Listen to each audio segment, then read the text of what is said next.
제자들이 타는 배는 대개 고기 잡는 배인데 작습니다. 거기에 제자들 12명, 또 여자들도 있습니다. 아이들도 있습니다. 그러니까 배가 꽉 찬 거예요. 요즘 우리로 치면은 인원초과입니다. 인원초과. 근데 이런 배가 한 두어 척 예수님의 말씀에 따라서 움직이게 된 겁니다. 배를 띄우게 된 겁니다. 정원초과로 배가 지금 갑니다. 근데 하필이면 그때 육지에 바로 이 강풍이 부는 겁니다. 호루라기 현상이 일어나요. 다시 말해서 이 갈릴리 호수 위에 이 물이 막 끌려 올라가는, 공중으로 끌려 올라가면서 막 이 태풍 현상이 일어나는 겁니다. 제자들은 막 놀래가지고 과음을 지르고, 여자들은 비명을 지르고, 애들은 막 울고. 근데 예수님은 전혀 도움이 되지 않았습니다. 예수님 주무시고 계셨기 때문에. 예수님은 너무 피곤해가지고, 하루 종일 설교했더니 피곤해가지고 예수님은 주무신다고 아무 도움이 안 된 겁니다. 이때 이제 제자들은 죽느냐 사느냐, 이 갈림길에 처하게 된 것입니다. 오늘 여기 첫 번째는 보면 최악의 결과입니다. 제자들과 여인들이 예수님의 말씀에 순종한 결과는 무엇이냐? 30배, 60배, 100배의 결실이 아니고 축복이 아니고 최악의 결과였던 것입니다.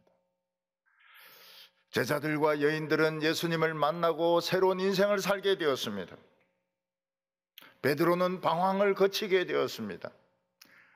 맹인이나 장애인들은 고침을 받게 되었습니다. 귀신이 들어와서 발광을 하던 사람들은 그 발작이 없어지게 되었습니다. 그래서 제자들이나 여인들은 예수님이야말로 우리가 살 길이구나. 그래서 예수님을 붙잡게 되었고, 예수님이 가자 이러니까 배도 버리고 건물도 버리고 세리는 세금 받는 그 박스도 그냥 버리고, 여인들은 막 가족도 좀 너희들끼리 있으라 하고, 그러면서 예수님을 따르게 된 것입니다. 예수님은 우리가 정말 따라야 될 이 생명의 하나님의 아들이시라고. 근데 예수님은 한 곳에만 있는 게 아니고 막 여러 곳에 다니면서 복음을 전하십니다. 그러니까 이 사람들도 이제 따라다니는 거예요. 저녁이 되었는데 예수님께서는 호수 건너편으로 가자. 그래서 뭐 전부 초만원이 돼가지고, 인원 초과가 돼가지고 지금 이제 배를 타고 건너편으로 지금 가고 있는 것입니다. 왜냐하면 건너편 사람들도 복음을 들어야 되고 건너편 사람들도 치료를 받아야 되기 때문에 예수님이 가자고 하신 것입니다. 오늘 35절과 36절을 보면 그날 저물 때에 제자들에게 이르시되 우리가 저편으로 건너가자 하시니 그들이 무리를 떠나 예수를 배에 계신 그대로 모시고 가매 다른 배들도 함께 가더니 하더니, 문제는 그날 저물 때였습니다. 낮에는 좀 덜했던 것 같아요. 밤이 문제입니다. 밤이 바람이 부는 것입니다. 밤에 나무로 만든 배를 타고 언제 이 바람이 불지 모르는 갈릴리 호수를 건너가는 것은 아주 위험한 모험이었습니다. 그러나 제자들은 예수님 말씀에 순종했습니다. 왜냐하면 예수님의 말씀은 능력이 있었습니다. 새로운 말씀이었습니다. 참신한 말씀이었습니다. 그래서 제자들은 예수님의 말씀대로 거의 뭐 초만원이 되다시피 해가지고 배 한 두세 대 해가지고 건너편으로 좀 이동을 하고 있었습니다. 사람들 중에서는 자기 병 때문에 예수님의 옷을 잡으려고 온 사람들이 많았습니다. 그 서로 막 옷 잡으려고 하니까 예수님이 물에 빠지게 생겼으니까 결국은 이제 배에 올라와 가지고 예수님이 설교하신 거거든요. 그 설교 마치면 이제 배에서 내려가지고 또 사람들 고쳐야 되는데 막 그냥 가는 겁니다. 그냥 사람들 안 만지고 그냥 가시는 거예요. 그러니까 옷 못 만진 사람은 옷도 못 만졌지 설교만 들었지 완전히 손해본 거 아니냐, 이런 생각을 할 수 있습니다. 병 고침을 받지 못하고 설교만 들은 사람들은 손해본 것이냐? 그렇지 않습니다. 왜냐하면 예수님의 말씀을 들었다는 것은 씨가 가슴에 떨어진 것입니다. 두 가지만 주의하면 됩니다. 하나는 마귀가 씨를 뺏어가지 못하게 하는 겁니다. 의심이 말씀을 이기지 못하게 하는 것입니다. 어떤 분은 설교 들으면서 계속 의심하는 사람이 있어요. 그건 마귀가 뺏어가는 겁니다. 이 열매가 없어요. 30배, 60배, 100배 없습니다. 예수님의 옷을 못 잡았다 하더라도 말씀을 들었으면 씨가 심겨진 것이고 이 의심에 이게 뺏기면 안 됩니다. 말씀을 믿어야 됩니다. 또 하나는 무엇인가 하면 미래의 염려에 사로잡히면 안 됩니다. 미래의 염려에 사로잡히면 그 가시와 은근키가 말씀을 덮쳐가지고 열매가 안 맺히게 됩니다. 어떤 분은 설교 실컷 듣고 가면서 아이고 내일 뭐 해 먹고 이러면서 가는 분도 계셔요. 아이고 우리 애가 좀 모질하는데 어째 이 취직을 어디 시켜야 되노? 이래버리면 열매가 안 맺혀요. 열매가 안 맺혀. 우리 애는 우리 애고 말씀은 말씀이고 이렇게 해야 되는데, 그래서 이 말씀을 들으면 예수님을 못 만져도 되는 겁니다. 그 못 만지는 사람들 수두룩합니다. 근데 두 가지입니다. 의심에 말씀을 뺏기면 안 됩니다. 어떤 사람은 말씀 듣자마자 공갈이야, 오늘 말씀은 공갈이야, 그러면 열매가 안 맺히죠. 공갈, 갈공 이러면 안 맺히죠. 그러니까 이 의심하면 안 돼요. 의심하면. 그리고 미래의 염려에 빠지면 안 되는 겁니다. 아이고 내가 이거 어떻게 죽었고 어떻게 죽고 지금 교회 묘지도 지금 꽉 차간다고 하는데 이놈들이 그냥 내 씨를 그냥 내 뼈를 그냥 길바닥에 뿌리는 거 아닌가 말이야. 이래버리면 안 된다고요. 그럼 뭐 뼈는 그 사람 것들이 알아서 하겠지 뭐. 죽은 사람이 뭐 장례식까지 걱정합니까? 그게 할 필요 없다고. 미래는 미래고 현재건 현재고. 아이고 우리 아들 뭐 먹고 살고 지가 알아서 말이지 무료 급식소 가든지 뭐 알아서 해야지 말이지. 그러니까 이 의심하고 미래의 염려를 이기면 이거는 오만지가 한 것보다 낫다니까요. 그래서 예수님은 그냥 떠나신 겁니다. 근데 예수님의 제자들이 예수님의 말씀에 순종한 결과는 최악이었습니다. 37절에 큰 광풍이 일어나며 물결이 바다에 부딪혀 들어와 배에 가득하게 되었더라. 하필이면 예수님의 말씀에 순종해서 배를 타고 이는 초가까지 해가지고 갈릴리 호수를 건너가는데 그때 육지에 강풍이 불었던 것입니다. 그러니까 이 호루라기 현상이 일어나는 거예요. 태풍이 일어나는 겁니다. 그러니까 바다가, 호수가 미쳐버려요. 호루라기 불면 막 안에 있는 이 호루라기가 막 미친 듯이 돌면서 경찰이 막 잡으러 오지 않습니까? 이 바다가 막 미쳐가지고 컨트롤이 안 되는 거예요. 일정한 방향이 없습니다. 방향이 없어요. 그래서 영어 성경 보면 바다에 지진이 일어났다 이렇게 이야기합니다. 호수에 지진이 일어났다고. 방향이 없어요.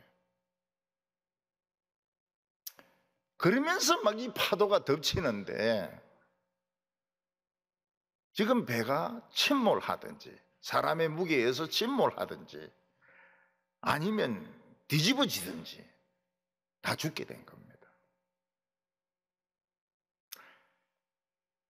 아무리 제자들이 어부라 하더라도 여러분 이런 파도는 무섭습니다. 이런 파도는 아무리 수영 잘해도 위험합니다. 만약 그때 매스컴이 있었다면 뭐라고 발표가 됐겠습니까? 속보 이러면서 최근에 많은 사람의 병을 고치고 관심을 끌던 예수가 무리하게 제자들을 데리고 호수를 건너가다가 배가 뒤집어져서 실종했다. 다수의 사망자가 생긴 것으로 보인다. 구조 활동은 지금 안 되고 있다. 뭐 이런 식으로 뉴스가 나왔을 가능성이 있습니다. 예수님의 제자들이 씨 뿌리는 비유, 겨자씨 비유, 산이 옮겨지는 말씀, 은혜 받고 순종했는데 그 결과는 뭡니까? 죽음 아니면 물에 빠져 죽는 겁니다. 결국 죽는 거죠. 최악의 경우였습니다. 어쩌면 이 광풍은 제자들의 믿음을 시험해보는 바람일 수 있습니다.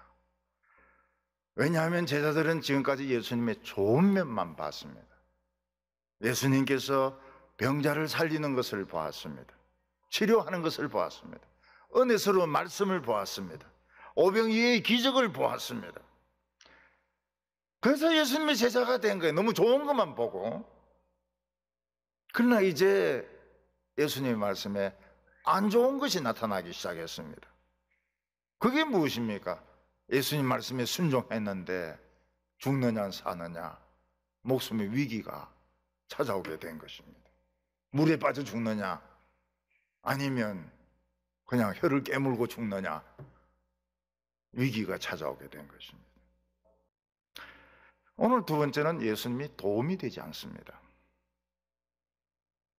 제자들과 함께 배를 타고 가고 있던 예수님은 위기의 순간에 도움이 되지 않았습니다. 왜냐하면 예수님이 하루 종일 설교하시느라고 떡이 돼가지고 주무시고 계셨기 때문입니다. 38절에 예수께서 보물에서 벽에를 베고 주무시더니 제자들이 깨우며 이르시되 선생님이여 우리의 죽게 된 것을 돌아보시지 아니하시나이까 하니 예수님은 역시 인간이었습니다. 설교하니까 피곤해. 설교하니까 피곤해. 예수님은 철인이 아닙니다. 철인 3종이 아닙니다. 예수님은 로봇가 아닙니다. 인간이 피곤해. 그러니까 거기 어디 푹신한 벽에라든지 아니면 다른 아줌마 보따리 같은 거 하나 빌려가지고 그거 이제 끌어안고 막 정신없이 자는 겁니다. 정신없이 자는 거예요. 그래서 배가 이쪽으로 기울어지면 보따리 잡고 이쪽으로 돌고 또 배가 이쪽으로 기울어지면 보따리 잡고 이쪽으로 기울고 그러면서 주무시는 거예요. 제자들은 어떻게 해야 될지 몰랐습니다. 예수님은 그냥 잠자는 사람이라. 잠자는 사람이에요. 잠자는 사람이에요. 주님이 아니에요. 주님이 아니고 잠자는 사람이에요.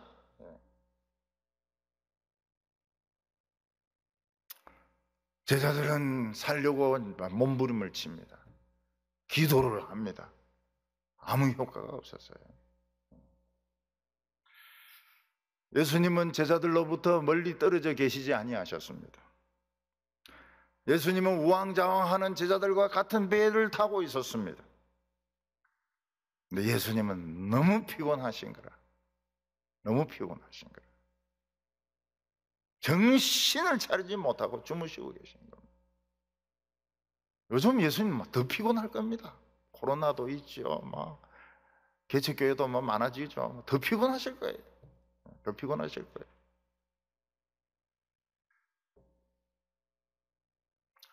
그때 제자들은 예수님은 하나님이 아니라고 생각한 겁니다. 왜냐하면 성경에 하나님은 안 주무시거든요. 졸지도 않거든요. 그게 하나님이시라. 자기들이 믿는 하나님은 졸지도 않고 주무시지도 않는 하나님이 하나님이라. 시편 121편 4절에 보면 이스라엘을 지키시는 분은 졸지도 아니하시고 주무시지도 아니하시느니라. 하나님은 졸지도 않고 주무시지도 않는 분이 하나님이신데, 예수님 떡이 돼서 지금 자고 있으니까 어떻게 하나님이라고 볼 수 있습니까? 그래서 제자들은 예수님 주무시도록 내버려 두고 자기 힘으로 이 태풍을 해결하려고 애를 쓰는데 물은 점점 차올라오고, 제자들은 지금 선택할 수 있는 여지가 무엇입니까? 배와 함께 침몰하는 것이든지, 아니면 예수님을 어떻게 해보든지, 둘 중에 하나입니다. 제자들은 예수님이 육지에서는 병도 고치고 귀신도 쫓아낸지 모르겠지만 호수 경험은 없습니다. 예수님 경험이 없어요. 호수 경험이 없어요. 호수 경험은 베드로나 안드레나 이런 사람들이 훨씬 더 많습니다. 제자들은 예수님을 깨워봐야 도움이 안 된다, 이런 생각을 한 거예요. 믿음이 좋은 사람들이 생각한 것이 뭔가 하면 예수님 깨워봐야 한 사람이다, 한 사람. 그럼 이제 바가지 하나 가지고 물 퍼내는 거죠. 물 퍼내는 거예요. 그런데 이 제자들 중에서 좀 모질하는 사람이 있은 거예요. 제자들 중에서. 그래, 똑똑하지 않은 사람이 있은 거예요. 그 똑똑하지 않은 제자가 어떻게 합니까? 예수님을 깨웁니다. 예수님을 깨워요. 자기들은 믿음이 없고 똑똑하지 못하니까 예수님을 깨웁니다. 예수님, 우리 죽게 된 것을 돌아보시지 않습니까? 그 말은 뭡니까? 우린 지금 다 죽어가고 있습니다. 예수님 주무시지만 곧 죽을 겁니다. 예수님, 어떻게 해보십시오. 믿음이 약한 자는 예수님을 깨웁니다. 교회에서도 인간이 보기에 믿음이 좋은 사람은 계획을 세웁니다. 계획이 거창합니다. 거창해. 굉장히 거창합니다. 근데 믿음이 없고 머리도 나쁘면 어떻습니까? 예수님을 깨웁니다. 예수님 이거 어떻게 하면 좋습니까? 여기서 사람들을 살린 것은 믿음이 부족한 사람이었습니다. 선생이여, 우리의 죽게 된 것을 돌아보시지 않습니까? 우리 지금 다 죽게 됐는데. 머리 좋은 사람은 예수님 깨워봐야 바가지 하나 가지고 물 퍼내는데 그 도움 안 된다. 깨우지 말자.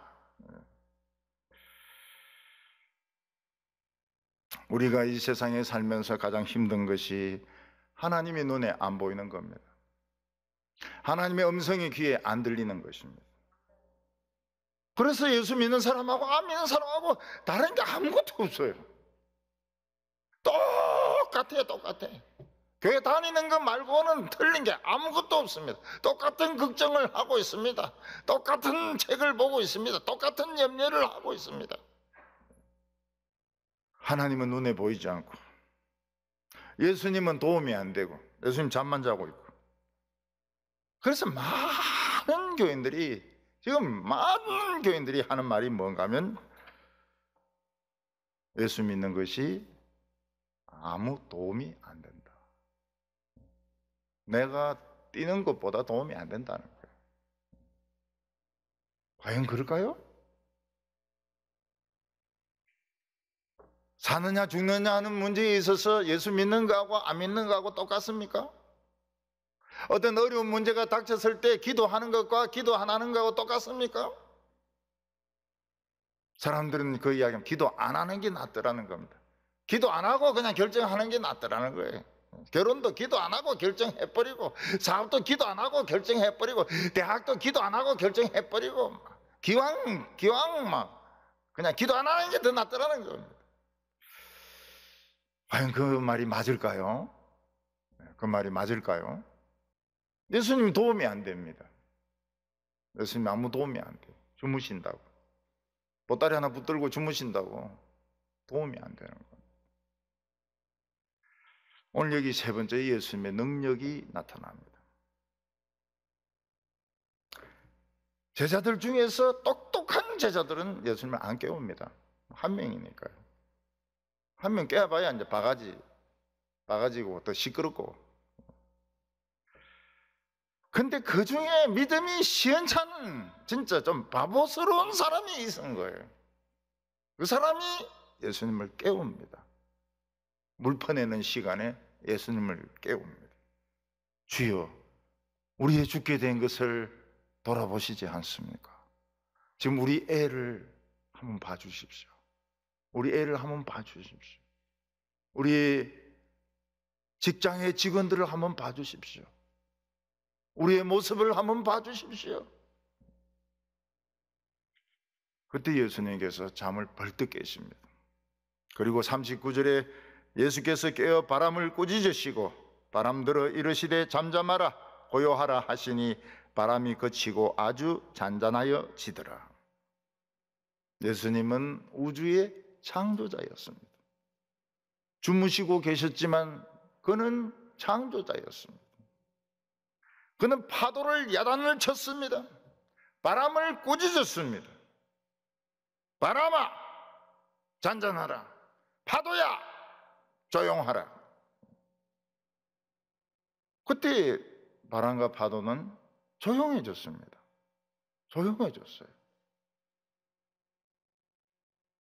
예수님의 말씀은 창조주의 말씀이었습니다.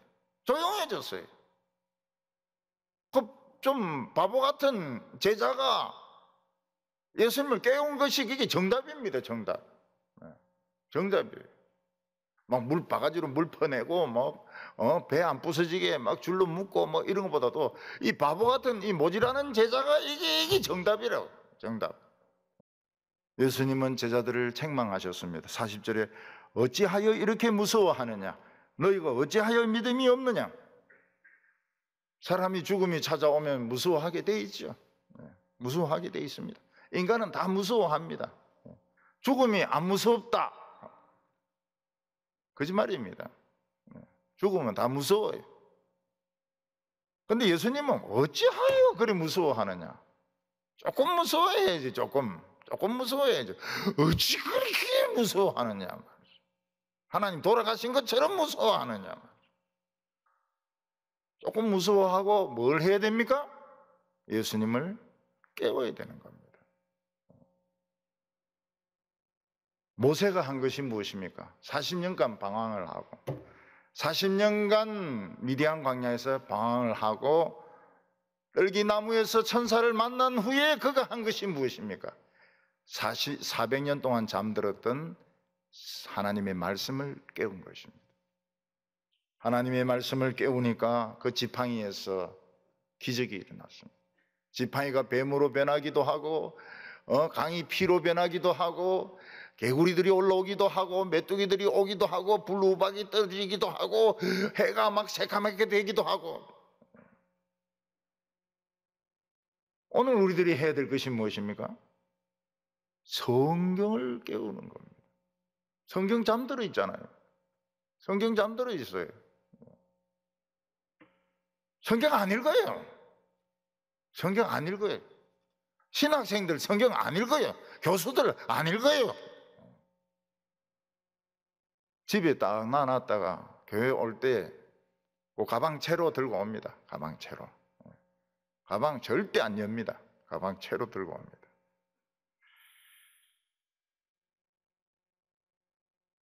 여러분들 성경을 곱게 모셔놓으면 안 됩니다.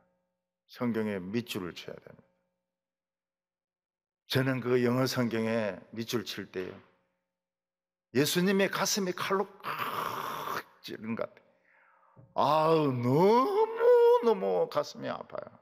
너무너무 가슴이 아파요. 줄 치는 게 볼펜으로 줄 치는 게 예수님의 가슴을 칼로 쫙 찌르는 것 같아요. 예수님 그때 잠에서 깨시는 겁니다. 성경이 깨는 겁니다. 기독교인들 아무리 많아도 성경 잠들어 놓으면 참 아주 병신 같은 소리 다 듣죠. 온갖 소리 다 듣죠. 예수님은 우리에게 하나님의 말씀을 남겨놓고 가셨습니다. 우리 이 말씀을 살리십시다. 성경을 살리고 예수님을 깨우는 성도들 되시기를 바랍니다.